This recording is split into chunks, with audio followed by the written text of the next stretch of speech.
अंग्रेजी किताब पढ़ने का क्या तरीका, क्या लफ्ज ब लफ्ज हर चीज को एक एक चीज को डिक्शनरी कंसल्ट करके पढ़े, क्या करें, समझ नहीं आती, मुश्किल लफ्ज है, बगैर टीचर के समझ नहीं आती। मैं आपको समझाता हूँ, बिल्कुल आपकी क्लियर हो जाएगी ये सारी बात। क्या करना है, अंग्रेजी को आपने लफ्ज ब लफ्ज समझने की जरूरत नहीं है और लफ्ज ब लफ्ज याद करने की जरूरत नहीं है। दो दो फिक्रे, चार चार फिक्रे, दस दस फिक्रे, दस दस लफ्ज बिल्कुल आपने नहीं करने। रट्टा बीमारी है, रट्टा धोखा है खुद को। क्या करना है, आप किताब को एक तरफ से पढ़ना शुरू कीजिए और थॉरली चलते जाइए। लफ्ज नहीं आता कोई बात नहीं, फिक्रा नहीं आता कोई बात नहीं, समझ नहीं आती कोई बात नहीं, आप उसको एक कॉर्नर से लेकर दूसरे कॉर्नर तक स्किम एंड स्कैन कीजिए। ओवरऑल देखिए, आपको डिटेल नहीं जरूरत, जिस लफ्ज के समझ नहीं आता कोई बात नहीं, गूगल जाके कंसल्ट करने की कोई जरूरत नहीं है, डिक्शनरी कंसल्ट करने की कोई जरूरत नहीं है। तो आप कॉन्टेक्चुअल मीनिंग खुद ब खुद, कॉन्टेक्चुअल मीनिंग हमने याद करना होता है। एक होता है टेक्सचुअल मीनिंग जो इंडिविजुअल लफ्ज का अकेला मतलब होता है, और एक होता है कॉन्टेक्चुअल मीनिंग। हमने कॉन्टेक्चुअल मीनिंग पकड़ना है, टेक्सचुअल मीनिंग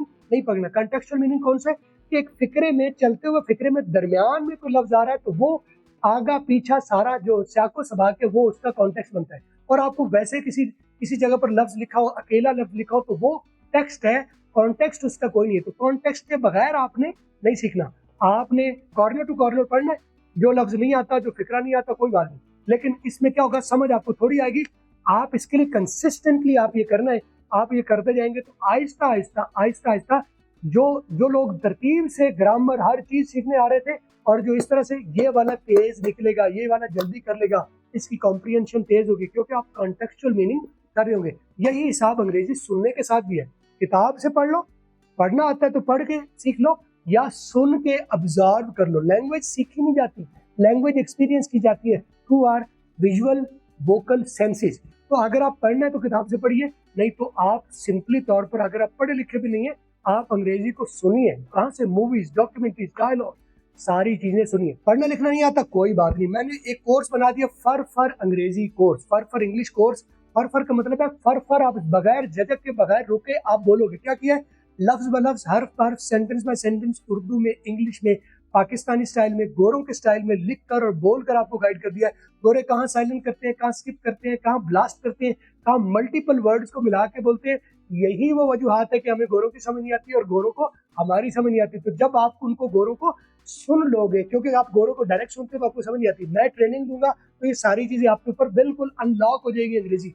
ये जब सुनना आ जाएगा तो बोलना आ जाएगा, क्योंकि a good listener is a good speaker. किताब से पढ़ के सीख लो, वो भी ग्रामर नहीं सीखनी, कॉम्प्रीहेंशन करके सीख लो। वो मुश्किल लगता है तो ये लिसनिंग वाला काम उससे ज्यादा आसान है, आप इसको करके देखो। इसके दो वर्जन है, दो तरीके आप सीख सकते हैं, वीडियो कोर्स ले लो या लाइव क्लास कर लो। अगर आपके पास रेगुलर टाइम हम निकाल सकते हैं तो आप लाइव क्लास में आ जाइए। अगर आप रेगुलर टाइम नहीं निकाल सकते या आपके पास बजट कम है तो वीडियो कोर्स में भी सेम, वीडियो और लाइव में मैं सेम पढ़ाता हूँ, सिर्फ एक्सपीरियंस का फर्क है।